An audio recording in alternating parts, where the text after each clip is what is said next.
We are back at it again. You see my friend is Hayes. Hayes sounds what they call me. Battle rap, hold it down. Hip hop, hold it down is what we do.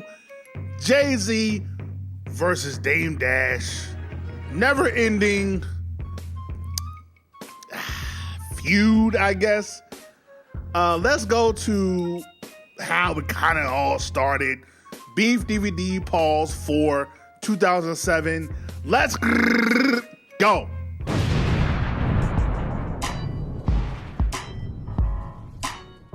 The gangster mentality at Death Row Records brought about the dismantling and eventual destruction of a hip-hop dynasty. As West Coast artists feuded among themselves, a new dynasty was about to begin.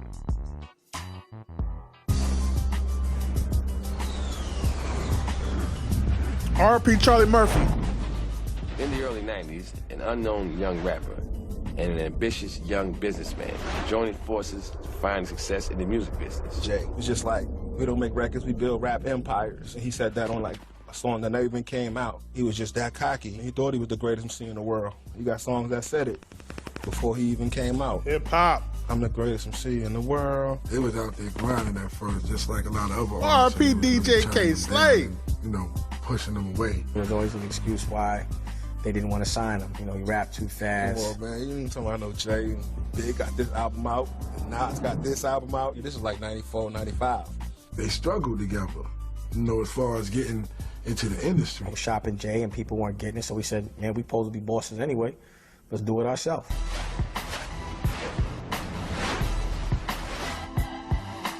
When they came out, they kind of made it cool, like, to have their own business.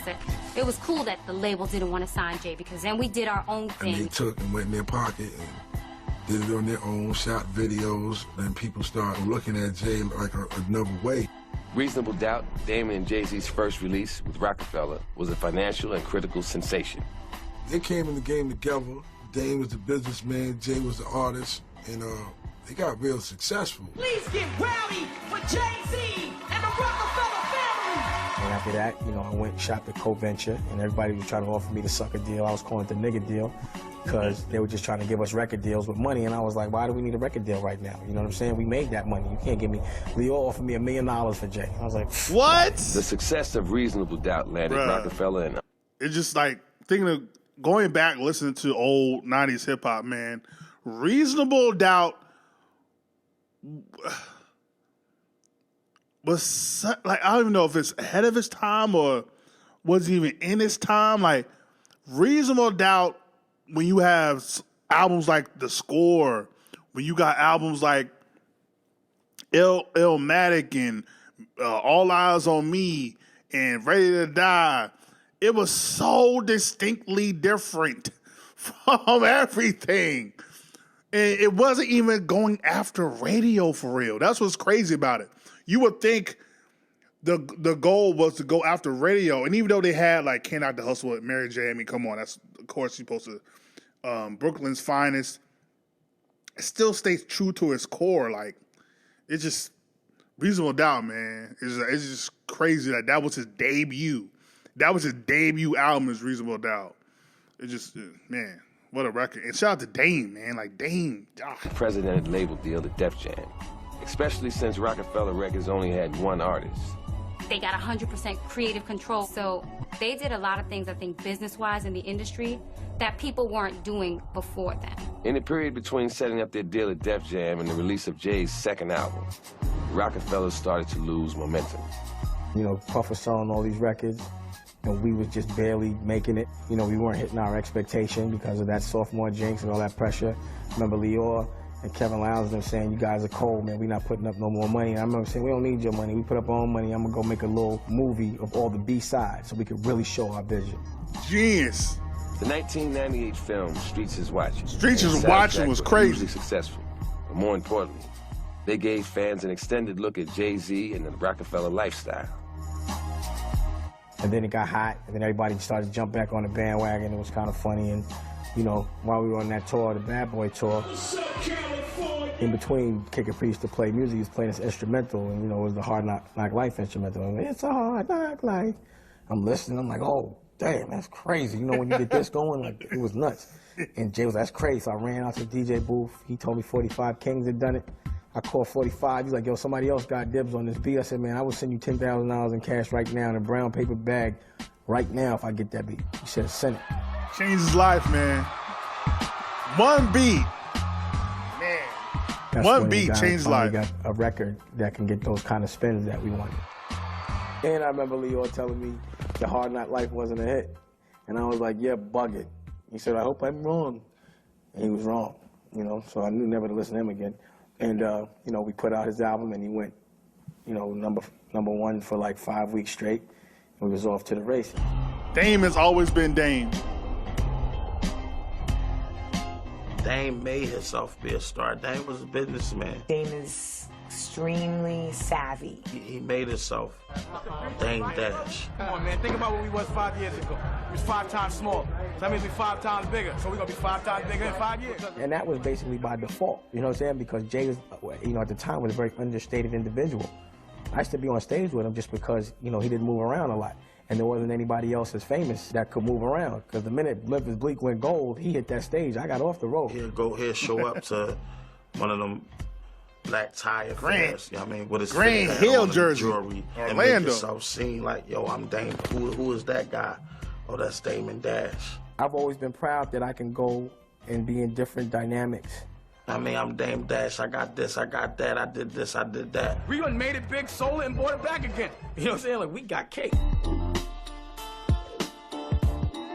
You know, we sold 5 million records. I was able to see what the profit was from 5 million records. And I was like, I can't live off this for life. So I started looking for other hustles.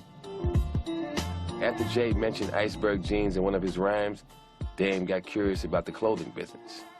So when I went there, I asked the dude, I said, Joe, you know, I know we've done for your brand. Can you help us start our own clothing line? And they were like, they were Italian. They were like, no, we don't do that. I said, well, would you at least pay us to do a campaign? No. Can we get some free clothes? He said, we'll tell you what we do. We'll let you come to a sample sale. Man, I walked out that office and said, I'm putting them out of business. They done.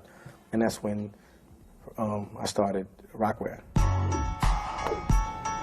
Come on, bro. Like, first of all, he had the vision to do Streets Is Watching. He had the vision to get the Hard Knock Life beat. He had the vision to start Roc-A-Fella.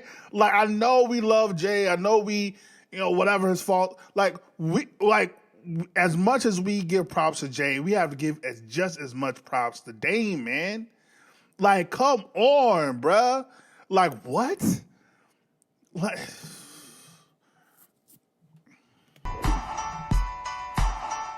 Co-owned by Dame, Jay, and Kareem Biggs Burke, Roc-A-Fella became a phenomenon, with its annual sales rising to as much as $700 million. They established a really strong record label and then took that and started to venture off into different deals. Music, movies, clothing line. Like, look, you can get a clothing line, you could do this, you could invest here, blah, blah, blah. They have Young Ye. I mean, the Rock was the blueprint. Rock was like every rapper's dream. Just to have the opportunity to work with him is what catapulted my career. We made the best records, you know what I mean, the best songs. We had the best videos popping. It just became one of the first labels that branded itself. We had athletes scoring points and running down the basketball court and throwing up the diamond. Everybody just wanted to be like, we had the whole world wanting to be like us. You know, I don't know. Shout out to DDP. I was lucky enough to get so good at marketing and understanding branding without really understanding that I understood it, if you could understand what I'm saying.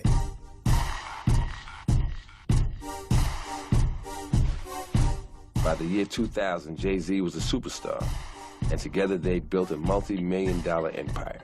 But behind the scenes, things began to change. When Jay did the Madison Square Garden show, you know, he kind of did that without us. We showed up, but we ain't really have nothing to do with it. But when I went, I was very proud, you know what I'm saying, because it was kind of reflective of our career. I remember calling Jay and saying, yo, you need to make a movie out of this, man. I can get the distribution over at Lionsgate because I had done state property over there. And he was like, all right, cool. So I called my man over at Lionsgate and set the deal up, and they were ready to roll. Speaking of that, how good? I always have this discussion with my folks.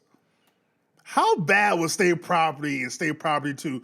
In my opinion, State Property 1 was but State Property 2 was fire, son. We ain't doing that, bruh. State Property 2, with Nori and all them, like, yo, State Property 2 was pretty fire. Like, can we be honest?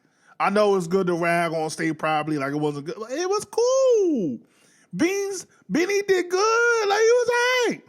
He was cool. Like, why can't we give props? Like, now Jay, like, his acting is horrible. Horrible. But it's like, yeah, come on, man. But the fact that see, this is why Dame talks the way he talks. Now, he could be embellishing, but I haven't heard anybody go against what he has said all these years. So it's like, that's why Dame talks the way he talks, because it's like, y'all give Jay all this love, which he deserves, but like, y'all act like he did it by himself, like he's self-made. No, I did it with him. I built it with him. Like, man, that's crazy. And then they called me like, well, you know, everything's good, but Jay said he don't want you to be a producer. And I was like, damn. You know what I'm saying? Like, that don't make no sense.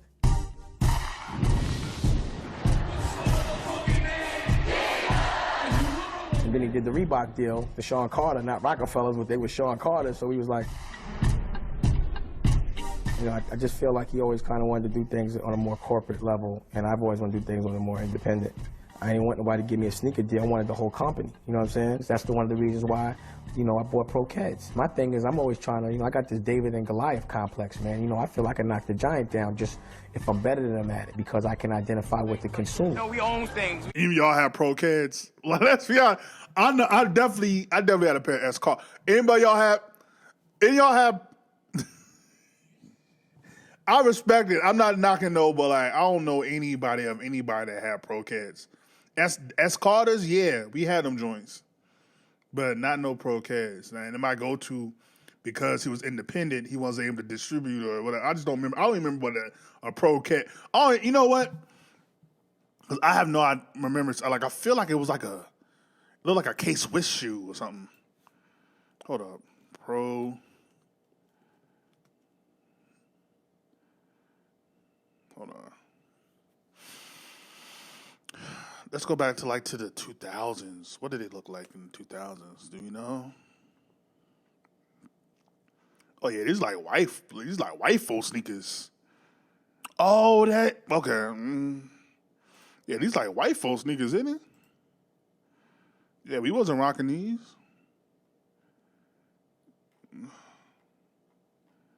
Oh, these are originally old school sneakers. Okay. They look like almost like Converses. Yeah, we weren't rocking those. Oh, that don't look. Yeah, we weren't rocking these. He trying to get that white, man. I don't blame Dame. He was trying to get that white money because, yeah, I don't.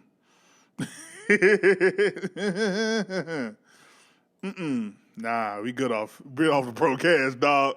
Respectfully on the respectfulies. On vodkas and things like that. We're entrepreneurs. We capitalize on any opportunity. We smart men. When I started Armadale with Biggs and Jay, my thing was, let's go after Grey Goose and Belvedere. You know, Jay did an ad for Belvedere. Like, yo, how you gonna do an ad for Belvedere? And we got Armadale. And we all talked about it, and he was like, yo, if you wanna go work with Belvedere, go work with Belvedere, man. And he said, all right, and just gave his percentage of Armadale to us. You know what I'm saying? It was always like, don't ask me about Jay. And it's crazy because he would wind up creating Tidal. It's like, so you understood, like, when he kept wanting. It's kind of like the Kanye thing with the whole, instead of creating your own, do the Adidas thing, do the Nike thing, do the Adidas thing. Then I could go and branch on my own because I need the resource, the information. But I can understand Dame being like, damn, every time we trying to build something, you keep working with the corporation. Like, what the fuck is that? Like, yo, that's tough. That's tough. But I can't blame Jay either. Like, you trying to network. It's all about network. Because you see, like, the thing is, with you trying to always be competition, at the same time, like, these corporations do have the resources to tear you down. So at the same time, I think Hov was trying to be like, I'm trying to network and build so that once I do want to branch out, I could do my own thing. But I need to build with these guys first. But I understand Dame. You're like, you don't need to build with these niggas.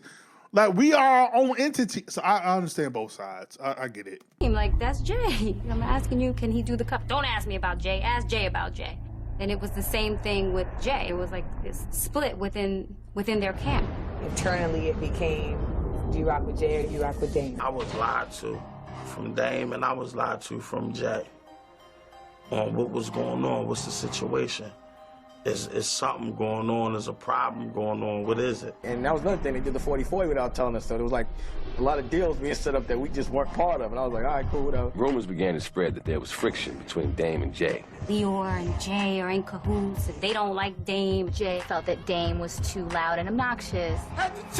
Dame put Cam into this vice president position when Jay took a week off to go to Cannes. You know what I mean? Dame more in the movies. Was it Aaliyah's passing? Jay just wanted to steal company from Dame. Jay-Z was in this relationship with Beyonce, and Dame felt neglected. He also was always threatening to retire. Jay was more like, I don't want to do business like this anymore. Who knows if people were just in their ears and it just got to a certain point where, you know, they just broke up. We were renegotiating our deals. And again, I was always telling Jay, yo, we need to negotiate together, because now they think that we're separate. They're going to use one against the other.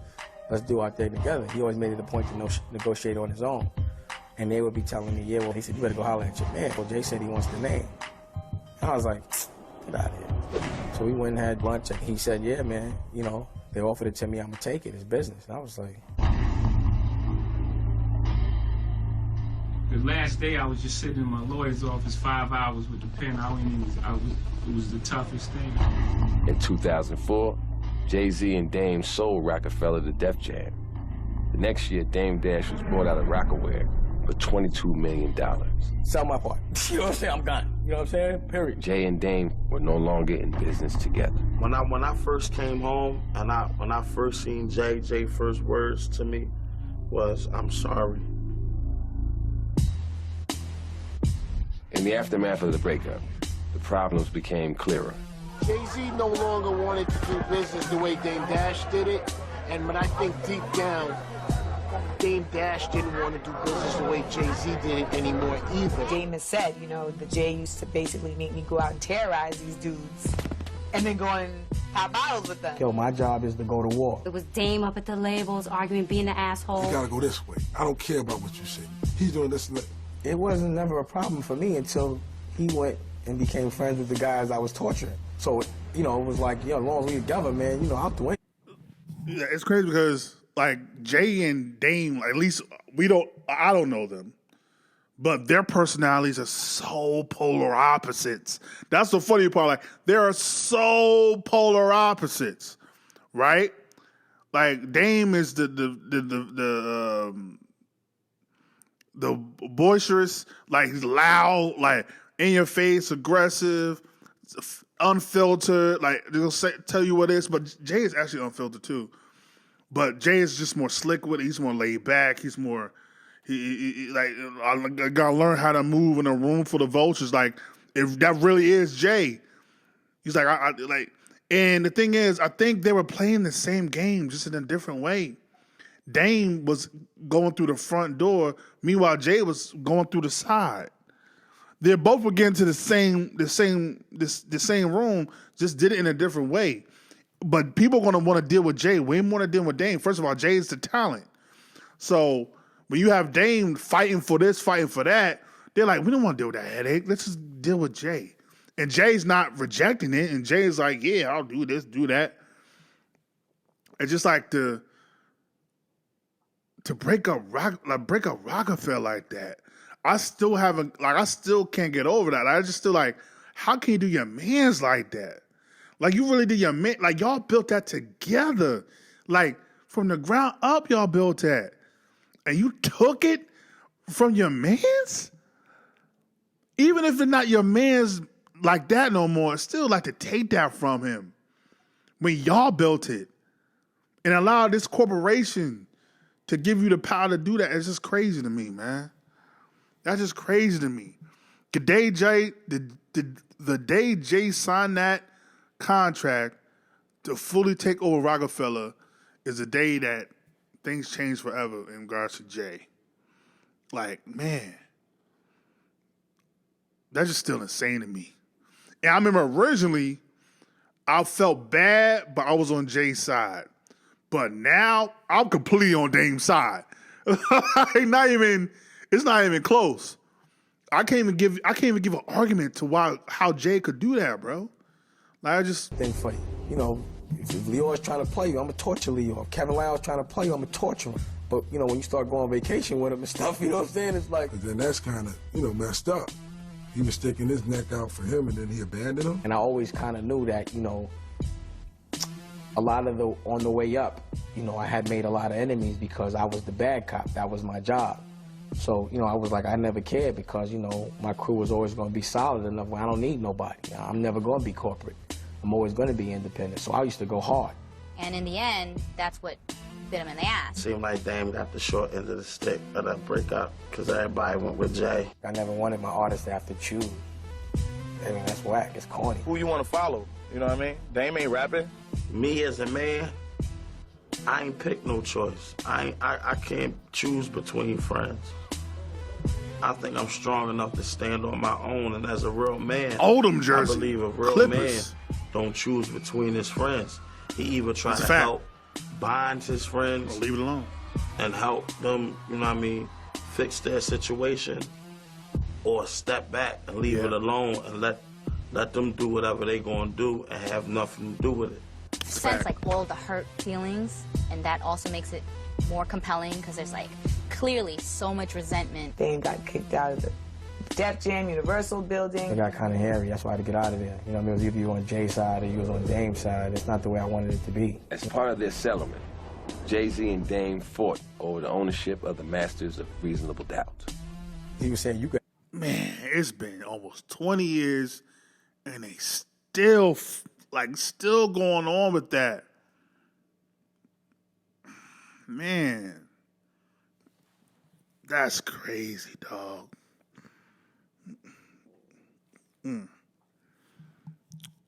That's crazy, dog. At Roc-A-Fella, if you give me my master to Reasonable Doubt, he was like, it's not your master, it's our master. That was all our sweat and blood. That's why Jay took the name Roc-A-Fella and sort of made it his mission, I'm going to take everything. I'm going to take Roc-A-Ware, I'm going to take everything. Because he wouldn't give up those masters. Jay-Z is currently the president of Def Jam Records, and Dame Dash has gone on to other ventures in music, film, and fashion. I look back at the whole situation, man, and I just feel corny. And I keep saying it, man, that shit corny, man. I hate that we ended up looking like so average and human and corny. You know what I mean? We were always so above all that. It's not the same, man. We're not the same people. It hurt my feelings, man, because I felt like that was my friend. And I ain't see no reason for it. But some people look at things different, you know what I'm saying? So, it definitely is like, that was my brother, man. I would have died for that dude, you know what I mean? And that's for real. So for him to do that, it did bug me out. Yeah, now that is only one side. We never got to hear whole side of the situation, and his perspective might be enlightening. But as of right now, I just don't. It's just. I just can't see how anybody can side with trying to take everything away from your mans that y'all built that together. Yeah, I just can't see how anybody can justify that. That's just crazy to me. That's crazy to me. But you look at Jay's career, that's kind of just been who he's been, man. And the thing is, we idolize these bosses and entrepreneurs and all this. But I heard a quote not a while ago that said there ain't no such thing as a moral billionaire. You gotta run over people, you gotta exploit people in order to get to those riches. So yeah, we see Diddy and Ye and Hove and all these people, right? But they gotta exploit people and they gotta run over people to get that. And then you don't think about it because you don't see it. But then you hear stuff like Dame Dash,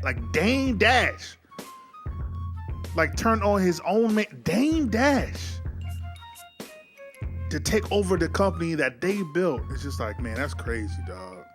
That's crazy. But at the end of the day, winners get to choose, you know, how the story ends, right? They get to decide what the story is. So, yeah. So that's why anytime Dame talk, even though you can say he's bitter, he's all this, he's that, you can never say he's wrong, though. For a lot of time, like, you can never say he's wrong, though. So, yeah, that's Jay-Z, that's Dame Dash.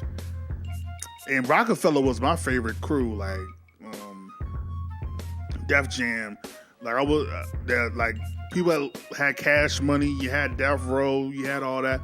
My crew was Roc-A-Fella. You had Beans, you know, you had Ye, Jay, like, you had Dips, like, you had all them, like, yeah, man, like, that was my crew, dog. But, yeah, let me know whose side you on. Let me know, like, what perspective you have on the situation with Jay and Dame and how it went down. Again, we didn't get to hear Ho's perspective, on at least on this. But let me know what you think. But like, comment, subscribe, share all the things are the things. Hip-hop, hold it down. Hold it down is what we do. Me.